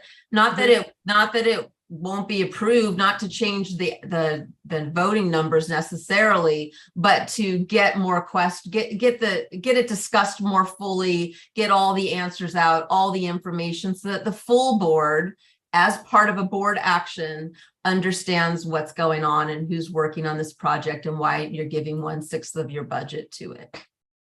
So just that a reconsideration of the motion would be, you know. I agree. I agree. That sounds fine to me, because it doesn't mean that it won't stay on the table and be voted again, but this can be a mechanism by which we get those answers, Jonathan. Ren, how does that sound? Yeah, that might be the way to do it. So you would. Is there a better way to do it, do you think? Well, I'm just wondering if you could ask the chair to do a presentation on the progress, like a progress report. And that might, I don't know how strongly you all feel about, reconsideration implies that you may withdraw the money. In other words, if you reconsider and decide that you made a mistake last time, and that implies that you're going to withdraw the money, which I think people would read that as hostile and counterproductive to the bigger effort to celebrate the 100th anniversary, be part of the celebration of the 100th anniversary. So I don't think you'd get whatever you need, 8 votes to withdraw the funding. Well, but that's not the goal, to withdraw the funding. It's to get questions answered. Okay, well, maybe all we should do is request a report back on from Robin and the committee on what the status is and how it's coming together. And I think she'd be happy to do a report. I think she may already be planning to do a report, so that wouldn't be problematic at all. I think it would just, and when she gives a report, then you could ask questions and ideally deal with your concerns. So Sean, you have your hand up. You're muted, Sean. Apologies. So rather than a reconsideration, is there something that's kind of an intermediary, something that's like we're needing a clarification of information so that we can get well, who are the people a part of this board? Who are the entities that are involved with this? And obviously, and I don't know if this is a situation where the GTLNC was kind of apprised of this monies because they'd already, that entity had already gone out, secured funding for whatever it is that they needed to do the banners. And then maybe the 11th hour, they're like, wow, we need a little bit more money. Let's take it to the board, the GTLNC, and then let's ask them. And that's how it came to fruition. I'm not sure. I'm still new and I'm still trying to learn this the best that I know how.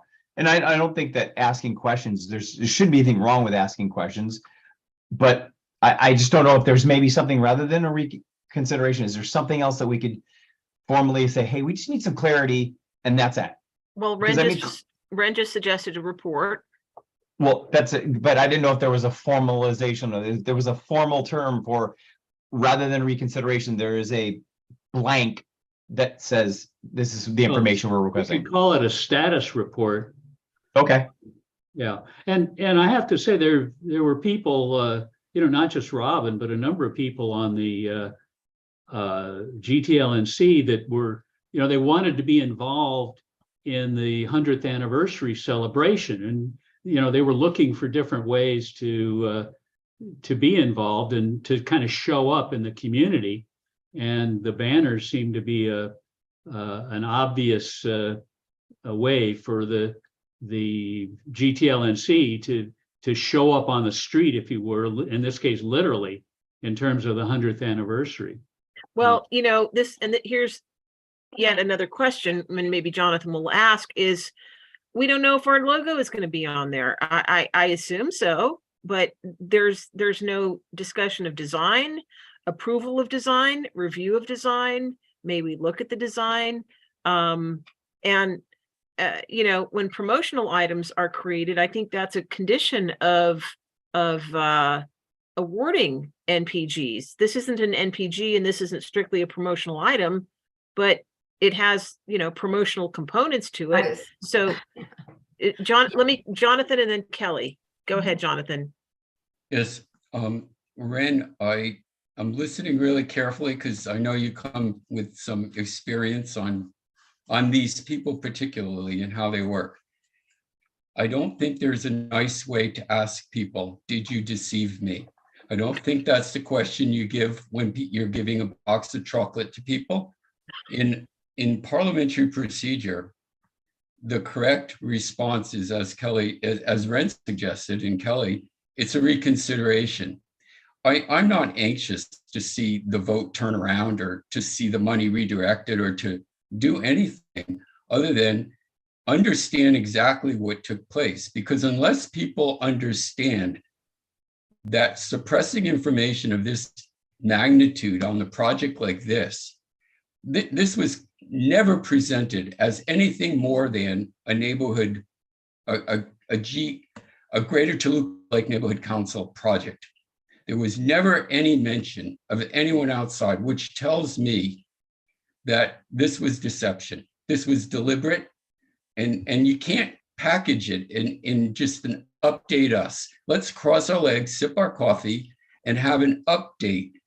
It's not a comfortable confrontation. The culture I come from, we confront truth. And if truth is really uncomfortable and miserable, so what? That's what we do. And that's what I bring to the table with me. I'm not going to leave that. In other words, I think a reconsideration is the correct terminology for when there's been substantial and significant information that has been suppressed and deliberately. And it's a conversation that has to occur, and it's not going to be pretty. I just don't see this being pretty. People did something wrong here. Thank you. Kelly, go ahead. Well, I totally second Jonathan, and you know, as someone who's seen this happen in different ways in the last 10 years, it is part of the dysfunctional culture that needs to change within this council. But I was and so I do think it should be a reconsideration, even though I think that putting money towards the project probably is a good thing once I better understood who was involved and it has a chance of actually happening. I mean, I think that is probably a pretty good use of our funds. But I would want to know all the answers. If I was on the board, I'd want to know all the answers to all the questions. And also, I have new questions. Why wasn't that shared originally? That would be the new question. Mm-hmm. But I had a much smaller thing, which is just a going forward when you brought up the logos issue. I do think that we always, moving forward, need to figure out some sort of language, which if we give money to something where there's going to be signage or a plaque or anything like that, that we have our logo included and we get credit, because there's been many times in the past 10 years when we've given a substantial amount of money and had our contributions ignored, not addressed, not even thanked, but not had our logos included. So I just think that anytime in anything where it's a partnership and there's going to be logos included or anything like that, we always need to make sure that our logo is included. Okay. Well. And it needs to be in writing. Okay. Ren, go ahead. Yeah, the logo will be on there. That's part of the process, and they're going out raising money for the logos. I mean, for the banners. And if you contribute money, you get your name or your organization or your business on the banner that you purchase. So anyway, it's our GTLNC will be on the banners that we purchased. That's great. And the part of the whole, when we talked about the $5,000, was the point that was made that our name would go out into the community and people would see, you know, some of the GTLNC money actually being spent on something that you know, celebrates. It's visible. Okay. Yeah, that's great. I love it. Yeah, I mean, that was sort of in a sense, the point of the banners was to get everybody's name out there. The other organizations will have their names on the banners, and private parties of various kinds, business people. There's a lot of jockeying, as I understand it, for banners. You know, business people want it right in front of their business, of course. So that's that's all going on. But this is all it's kind of a real-time kind of thing. And unfortunately, GTLNC operates on a monthly committee meetings and all that kind of basis. Well, So there's special not a lot of meetings, time. but special meetings are possible. And, we just had an emergency meeting a week ago, or, for scheduling purposes. So, yeah, it's monthly, but it can be, it can be managed. Yeah. But I think the money, collecting the money and all of that is the biggest issue, and to have the GTLNC involved in any kind of way where we're collecting the money and we're responsible in some sense for the money and how it gets spent, that would be a kiss of death. Do you have any sense, Ren, how much the overall project is going to cost, including labor, design, fees, insurance, whatever? Don't quote me on this, because I didn't see the bottom line, but $19,000 comes to mind, and I'm not sure if that covers all of it or that covered the first part of it, or because we extended it further west and a few other things, so maybe more than that now. But initially, the other thing is going into Burbank. We're trying to get the business people in the Burbank side of Toluca Lake to participate as well. Okay, good. So Jonathan? A broader. Ren, going to the question of this motion that you've already read, okay, meaning it has to do with putting it in front of Krikarian to take to City Council.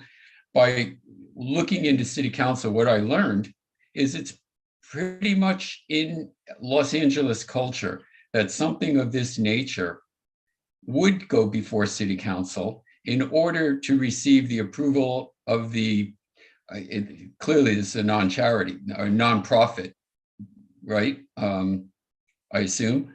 Yeah. So, for example, I think it was Council District 5 just recently did one for the hillside preservation.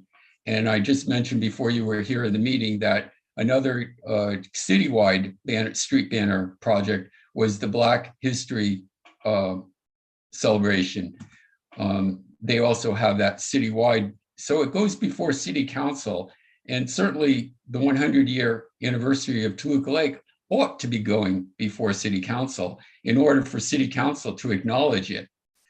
So I'm wondering, is one of these organizations from the secret committee, is someone doing this? Is someone bringing this in front of Krikarian? Because that typically would be the council. So who's going to do that? Well, I think the council office has been involved in conversation about how to celebrate the 100th anniversary. And there's a wider range of activities and things going on. And I'm not in the middle of that, so I can't tell you what all it is. But I think what seems to be the spirit of LA is that these street banner celebrations, they go before City Council and get the nod of City Council, the attention of citywide. It's kind of like cultural, from what I could gather, that it's a repetitive thing. It's right there in the code. And the motion that I wrote, it's none of my language. All I did is put a date in. We would alter the date.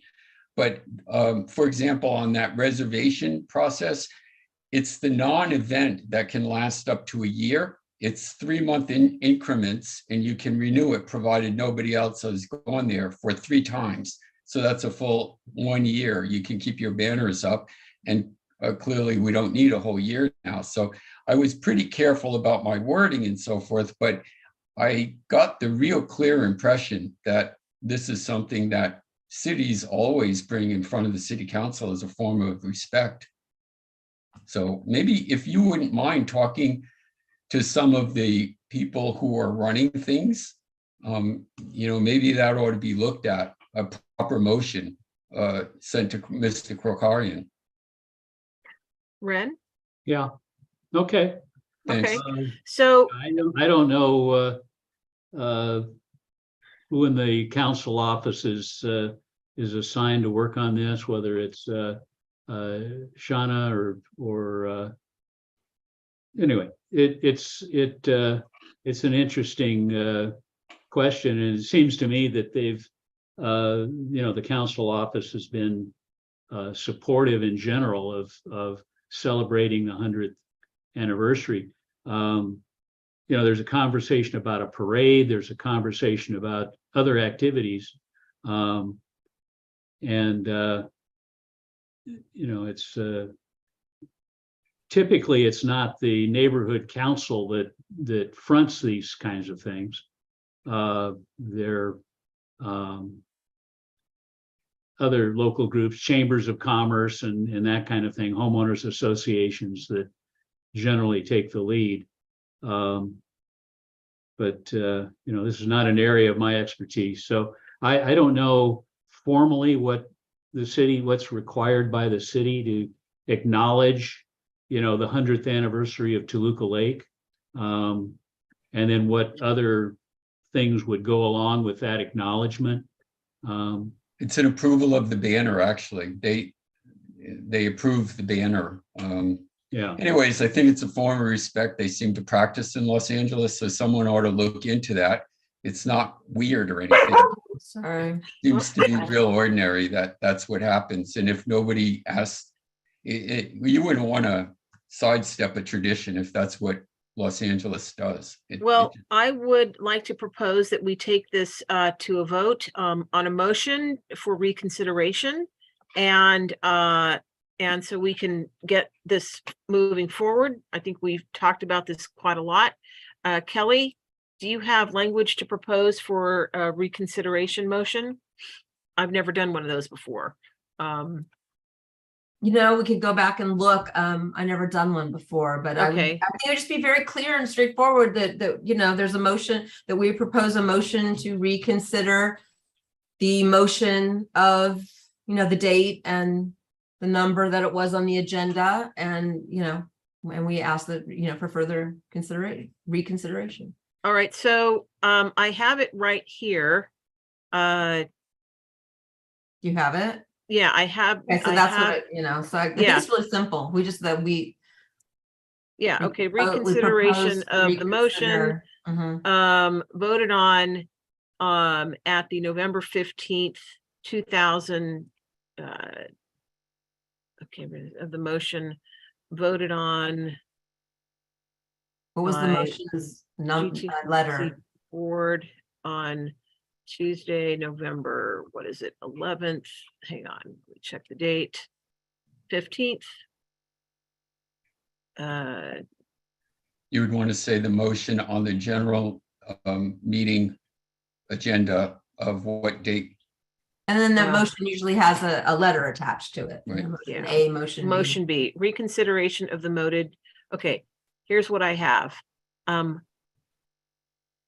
Reconsideration of the following motion voted on by the GTLNC board voted on and passed. Well, I mean, I guess that's implied when you say reconsideration. Voted on by the GTLNC board on Tuesday, November 15th, 2022 at its regularly scheduled meeting. And then the text of the motion B, is approve up to $5,000 for the layout, design, printing, and installation of light pole banners for the upcoming Toluca Lake 100th anniversary celebration to be placed along Riverside Drive, pending quotes. All right.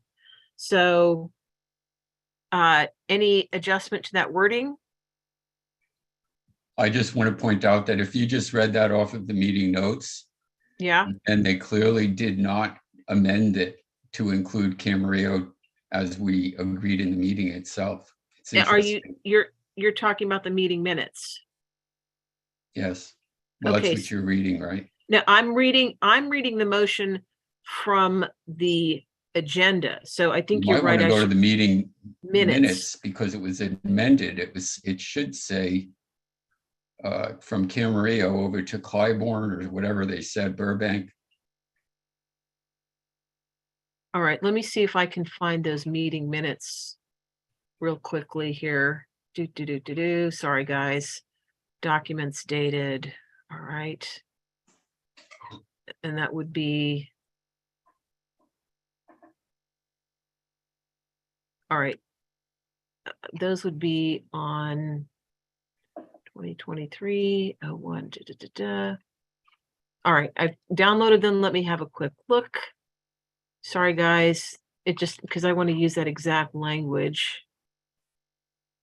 Here. Okay. Oh, wait, shoot. Not that. Sorry. Safety, meeting agendas. General board, meeting documents.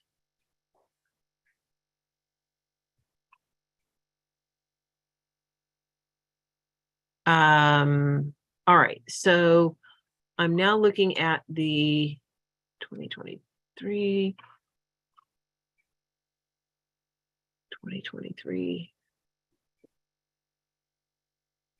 Here we go.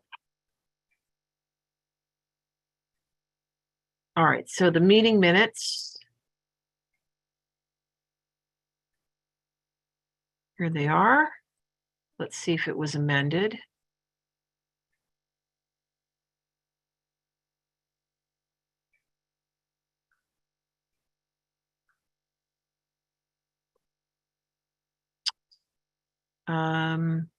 Sorry, guys, it's taken me a minute to find it. It's okay. Okay. Okay.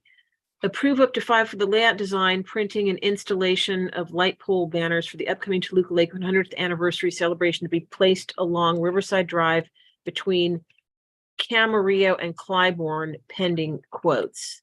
So, in fact, Jonathan, I'm glad you pointed that out because it was the Camarillo and Clybourne was included. So that's good news. So here we go. I'm going to read the thing in its entirety. Our motion, reconsideration of the following motion voted on by the GTLNC board on Tuesday, November 15th, 2022 at its regularly scheduled meeting. Quote, motion B, approve up to $5,000 for the layout, design, printing, and installation of light pole banners for the upcoming Toluca Lake 100th anniversary celebration to be placed along Riverside Drive between Camarillo and Clybourne, pending quotes. Kelly, how do you vote? Yes. Sean? No, what happened to Sean?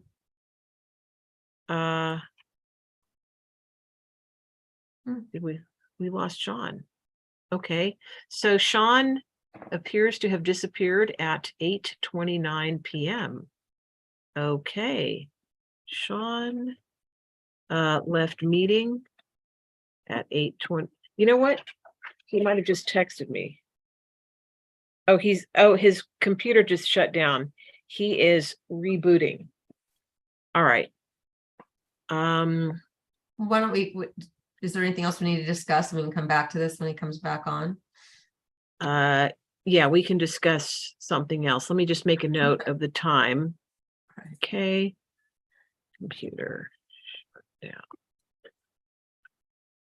Let me just tell him okay, so he knows he's not out in the wilderness. Poor guy. Okay. Okay. We'll vote when Sean returns. Yeah. New business, future projects. Does this committee think that discussion of more council seats is a good idea? This has become very heated. More representation, more council members.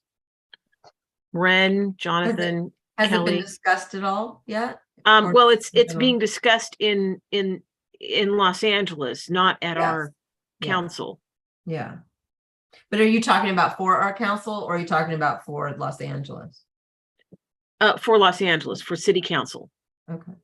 There's a general discussion, and there are pros and cons of doubling the number of council members because their districts are so large. For example, I think Krikorian CD2 they're roughly between 240 and 250,000 people in each council district now. Is that something we want to discuss, bring forward, make a recommendation? Yes, I think that's an interesting set of problems. Okay. To begin with, there was a committee that was set up to make a recommendation on the council process. They made a recommendation, then the city council went and changed that around. So the committee that was set up to help draw the boundaries, in effect, got ignored in some serious ways. And so there's a whole conversation about how to fix that and get that back into play, the initial recommended set of boundaries. But then conversation about that then, of course, leads to this question: do we expand the number of council districts, and do we go back to the census? And then there's a lot of conversation about the census not being very accurate. So anyway, it raises a lot of questions if they start redrawing boundaries for the council districts. And was there an independent committee set up to redraw? It was an independent committee, wasn't it, Ren? Well, it wasn't fully independent because the council people each nominated people, and there was a lot of question about the committee itself, and but it did have some elements of independence and some and they went through a lot of work looking at the census data and trying to get the boundaries as reasonable and fair as they could. But with only 15 council districts, a lot of communities get lumped with other communities that they don't have any simpatico with. So it's an interesting question. Yeah, I think it's worthwhile. I mean, representation wise, because there's no way any one person can adequately represent 250,000 people unless they have an enormous staff, which that's an issue as well. So new business. I noticed that Sean rejoined the meeting at 8:32 p.m. We went on to another topic to wait for you to return, Sean, so that we can vote. Before I close out this new business future projects, does anybody else have any suggestions for new business future projects?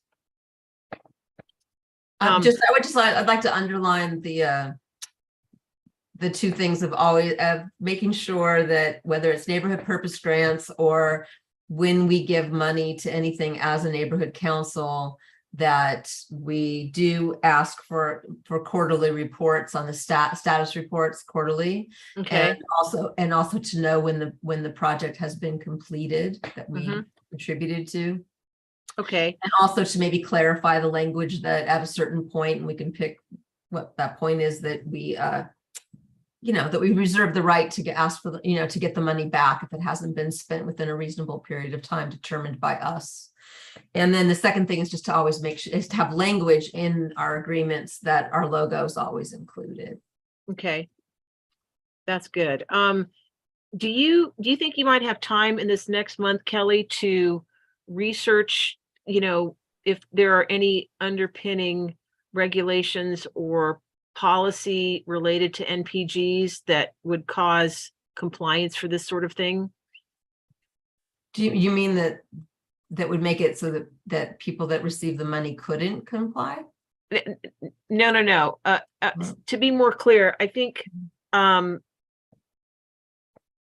thought the most direct path to finding the underlying policy guidelines or regulations, if any, there may even be an ordinance governing this, would be to go to the administrator of the funds. Is that something that you might have time to look into to see if, is there some statutory, regulatory, departmental policy, internal memoranda, that applies to, these requirements to meet conditions. I can look into it to see if there's. Would you be anything- so kind? Yeah, All right, I- good. there That would be is. terrific. Yeah. So I will put that on the agenda for next month. And I guess the last item I wanted to mention, this is actually old business. We had a discussion of bringing forth a CIS about tampering with the sovereignty of the neighborhood council on the part of the Dunn's city attorney. And that's on hold for a moment. What I want to do first is have an opportunity to appear before city council, as was approved at the last board meeting, to bring up our great disappointment with the handling of the CIS portal. And when that's, done and behind me, then I think it would be appropriate to bring the next one forward, just FYI. So Jonathan, did you have a question? No, just toward what you asked of Kelly to do some research. When I first became a board member, I didn't like what you're talking about is the fact that it felt like NPGs, the money went out and there was never any accountability for conclusion of the projects. It's actually in the Dunn information where it's a recommendation to solicit from the recipient a completion of the project. So it's simply a recommendation by Dunn. There's nothing required. When I suggested it to the board, it had to do with the NPG we were giving to the police, some kind of academy or something that was going to use the money for children. Pals, okay. Yeah, and there was concern that it's a violation of privacy, and I didn't agree with it at all because I think you can always have the administrators said to thank you. So I think it's just a recommendation. It's common sense. If you're giving money to somebody, they ought to be. Yeah, I think the question at that point, Jonathan, was, can we know who the recipient, because it was a scholarship or something related, can we know who it goes to? And that was said to have been or potentially a privacy violation. I don't think there was ever any, I don't think there was any issue as to getting a report on the completion of the project. There was no ambition in the board to follow up. They were coming up with all sorts of reasons why you couldn't. And I just, if you can't ask for an individual to say thank you, then you just ask for the administrator to report the completion. But it's a recommendation by Dunn. Okay. Well, thanks. I think I see no reason why we can't make that a requirement of accepting an NPG. And if people aren't willing to report on the completion of a project, then they shouldn't be asking for money in the first place. All right, let's go back to the vote. Sean, are you with us? I am indeed. Good. All right. So the motion, I will reread it for the benefit of all. Reconsideration of the following motion voted on by the GTLNC board on Tuesday, November 15th, 2022 at its regularly scheduled meeting. Motion B, quote, approve up to $5,000 for the layout, design, printing, and installation of light pole banners for the upcoming Toluca Lake 100th anniversary celebration to be placed along Riverside Drive between Camarillo and Clybourne, pending quotes. Kelly, how do you vote? Yes. Sean? Yes. Jonathan? Yes. Ren? No. Tess is a yes. Motion carries. 4-1-0. All right. So thank you. And so we'll this will be an opportunity to ask for clarification. And Ren, to your point about not appearing too aggressive, should we put language in there as to, we request more information, or should we just leave it this way? Well, of course, I voted against it because I think the language needed to be softer, and rather than a reconsideration, to simply have language that was a report back status kind of thing. but you know, we've passed it now. So I think Okay, perhaps you could just, when you have the executive committee meeting, mention that it's what you're really looking for is more information about you know, how the money is going to get spent, and you know, more details about who's involved and all of that. And I think I suspect they're planning to make a report anyway, so it's not like it's you know, coming out of left field or something. They'll make a report on what's going on with the bigger project in terms of 100th anniversary celebration kind of stuff. all right. Well, that's good. We'll get more clarification. So, and Jonathan, I don't know if you plan to attend the executive committee meeting next month or not, or next week rather. So, Ren, you missed that Jason Maruka had to bow out at the last minute. We've moved him to next month from Catherine Barger's office, the field deputy and legislative deputy. So we'll see him on March 7th. And unless there are any further comments, I will Yes, adjourn. I'm confused. Yes. When you said about the executive meeting, that has nothing to do with what we just did, right? This goes to the general meeting. Yes, I do submit bullet points of our bullet points that go on to the general board meeting get submitted to the executive board, just as a protocol measure. Okay. So it will probably be discussed there. Kelly? Well, it's also important to realize, I think that we changed the bylaws so that something like this would actually get put on the general board meeting. Prior to that, you had to go pitch it at executive to try to get what you wanted onto the board, the general board agenda. Yeah, so it's discussed because the executive committee creates the general board agenda. So they discuss what goes on the agenda. Yeah, so but there's not a question now that this isn't good. This will show up. Yeah, well, we should make sure that it shows up, and you're absolutely right. And thank you for pointing that out. And that was a bylaw change that covers that, because before that, you had, there was a chance it wouldn't. Right. All right. All clear, Jonathan? What's that? So it'll be at the general meeting. Yeah, well, as sure I said, I submit it to the executive board sort of as a, routine protocol. And now it should go straight from executive to the general board. Okay. All right. Okay, everybody. I adjourn the meeting at 8:43 p.m. Thank you very much. And we covered a lot tonight. Have a good night. Good night. Thank you very much. Good night. Yeah, good night. Good night, everybody. Thank you, Ren.